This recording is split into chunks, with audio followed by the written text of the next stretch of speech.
Hello friends, welcome to Nirmala's kitchen. இன்றைக்கி நம்ம 5 நிமிஷத்தில் பிரேக்ஃபாஸ்ட் ஒன்று ரெடி பண்ணலாம் வாங்க.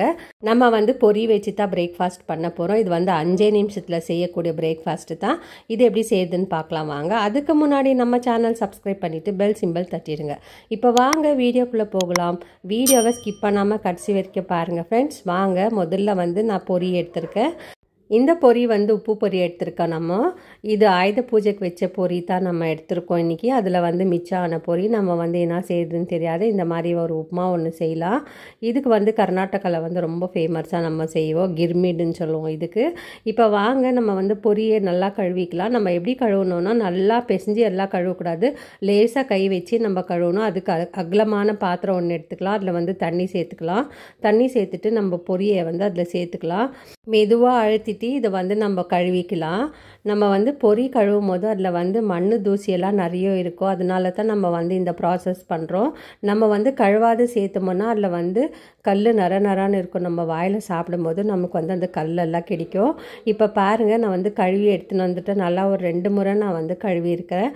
பொரி நல்லா அலசி எடுத்த பிறகு நம்ம கீரை வடிகட்டுறதுல சேர்த்துக்கலாம். சேர்த்துட்டா நான் காமிக்கிற பாருங்கள் எவ்வளோ மண் இருக்குது இல்லைன்னு. அதனால தான் நம்ம பொரியை நம்ம நல்லா அலசிக்கலாம். அலசி இதை வடிகட்டுறதுக்கு கீரை வடிகட்டுறதுல சேர்த்து வச்சுக்கலாம். இப்போ இது இருக்கட்டும்.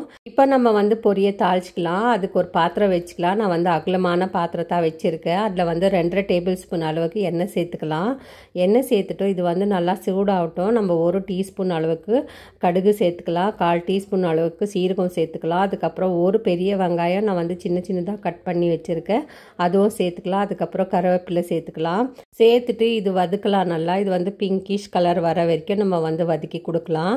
இப்போ நான் பச்சை மிளகாய் எடுத்திருக்கேன். இது காரத்துக்கு நான் 6லேருந்து 7 பச்சை மிளகாய் நடுவில் கீறிட்டு சேர்த்துருக்கேன். இது பச்சை மிளகாய் காரத்துக்கானது. உங்களுக்கு இன்னும் காரம் நிறைய வேணும்னா இன்னும் கொஞ்சம் பச்சை மிளகாய் கூட சேர்த்துக்கலாம். அதுக்கப்புறம் ஒரு பெரிய தக்காளி நான் கட் பண்ணி வச்சுருக்கேன். அதையும் நம்ம சேர்த்துக்கலாம். சேர்த்துட்டு இதை நல்லா ஃப்ரை பண்ணி கொடுக்கலாம்.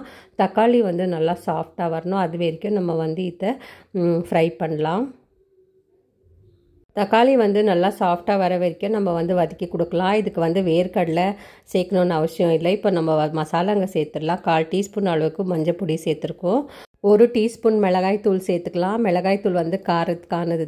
இந்த மிளகாய் தூள் நம்ம ஸ்பைசிக்கோசரம் தான் சேர்க்குறோம். காரமாக இருந்தால் நல்லாயிருக்கும். அதுக்கப்புறம் கொஞ்சமாக உப்பு சேர்த்துக்கலாம். உப்பு தேவையான அளவுக்கு சேர்த்துட்டு இதை நல்லா மிக்ஸ் பண்ணி கொடுத்துக்கலாம். இப்போ இதுக்கு தண்ணி நிறைய ஊற்றக்கூடாது. சும்மா தெளித்து தான் கொடுக்கணும் தண்ணி. பாருங்கள், நான் கையில் தெளித்து தரேன். அந்த தண்ணி மட்டும் போதும். இதுக்கு தண்ணி நிறைய சேர்க்கணுன்னு அவசியம் இல்லை. இப்போ நல்லா ஃப்ரை ஆகிடுச்சு. நம்ம பொரி சேர்த்துக்கலாம். நம்ம வடித்து வச்சுருக்கிற பொரியை சேர்த்துக்கலாம். சேர்த்துட்டு இதை நல்லா மிக்ஸ் பண்ணி கொடுக்கலாம் எல்லா பக்கமும். பாருங்கள், இது நல்லா உதிராக இருக்குது. நம்ம ரொம்ப நேரம் தண்ணியில் ஊற வைக்கக்கூடாது. இந்த பொரியை ஊற வச்சா ரொம்ப சாஃப்ட் ஆகிடும். நமக்கு இந்த மாதிரி உதிராக வேணும்னா நம்ம தண்ணியிலேருந்து எடுத்துடணும். வாஷ் பண்ணிட்ட பிறகு தண்ணியிலேருந்து எடுத்து நம்ம வடிகட்டுறதுக்கு வச்சிடணும் இந்த பொரியை. அப்போ தான் நமக்கு இந்த அளவுக்கு நமக்கு நல்லா வரும். உதிராக வரும். நல்லா நமக்கு இந்த பொரி சாப்பிடும் போதும் நமக்கு நல்லாயிருக்கும்.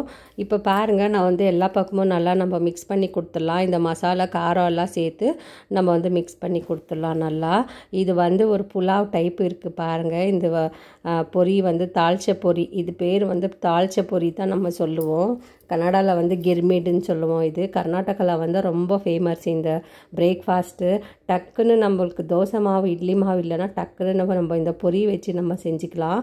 30 செகண்ட்ஸ்க்கு இது மூடி போட்டு வைக்கலாம். சிம்மில் வச்சு இந்த மாதிரி நல்லா உதிர்த்து எடுக்கலாம் நம்ம. இப்போ பொரி உப்புமா ரெடி ஆகிடுச்சு. பாருங்கள், கொத்தமல்லி சேர்த்துக்கலாம். கொத்தமல்லி ஆப்ஷனல் தான். இதுக்கு வேர்க்கடலை தேவையில்லை. கடலைப்பருப்பு உளுத்தம்பருப்பு தேவையே இல்லை இதுக்கு. இதுவே நல்லா டேஸ்ட்டாக இருக்கும். நல்லா ஸ்பைஸியாக இருக்கும். கொஞ்சம் இது ஸ்பைஸியாக சாப்பிடும்போது ரொம்ப நல்லாயிருக்கும். இப்போ இது ரெடி ஆகிடுச்சு. இந்த பிரேக்ஃபாஸ்ட் நம்ம 5 நிமிஷத்தில் செய்யக்கூடிய பிரேக்ஃபாஸ்ட்டு தான். நம்ம இப்போ ஸ்டவ் ஆஃப் பண்ணிவிட்டு நம்ம வேறு தட்டில் எடுத்துக்கலாம். இதை இப்போ நம்ம வந்து வேறு தட்டில் ட்ரான்ஸ்ஃபர் பண்ணிக்கலாம். இது நல்லா உதிரு உதிராக வந்திருக்கு. இந்த பொரி உப்புமா வந்து நல்லா உதிரு உதிராக இருக்குது. இது வந்து பிரேக்ஃபாஸ்ட்டுக்கு தான் சாப்பிட்ணுன்னு இல்லை, ஈவினிங்ஸ் டிஃபனாக கூட நம்ம சாப்பிட்டுக்கலாம். அதுக்கப்புறம் நைட் டின்னர் கூட இது வந்து சாப்பிட்டுக்கலாம். இப்போ நான் வந்து இதுக்கு டேஸ்ட் என்ஹான்ஸ் பண்ணுறதுக்கு நம்ம வீட்டில் இட்லி பொடி வச்சுருக்கோம் இல்லையா, அதை வந்து கொஞ்சம் தூவி கொடுத்துடலாம். ரொம்ப டேஸ்ட்டாக இருக்கும். யார் இந்த மாதிரி ட்ரை பண்ணலையோ அவங்க வந்து ட்ரை பண்ணி பாருங்கள். ரொம்ப நல்லாயிருக்கும், டேஸ்ட்டாக இருக்கும் இது சாப்பிடும் போதும். அதுக்கப்புறம் இது கூடவே தயிர் கூட நம்ம வச்சு சாப்பிட்டுக்கலாம். இப்போ இந்த தால்ச்சை பொரி வந்து ரெடி ஆயிடுச்சு. கன்னடாவில் வந்து கிர்மிடுன்னு சொல்லுவாங்க. இப்போ இந்த வீடியோ உங்களுக்கு பிடிச்சிருந்தால் லைக் பண்ணுங்கள், ஷேர் பண்ணுங்கள், சப்ஸ்கிரைப் பண்ணுங்கள். தேங்க்யூ, பாய்.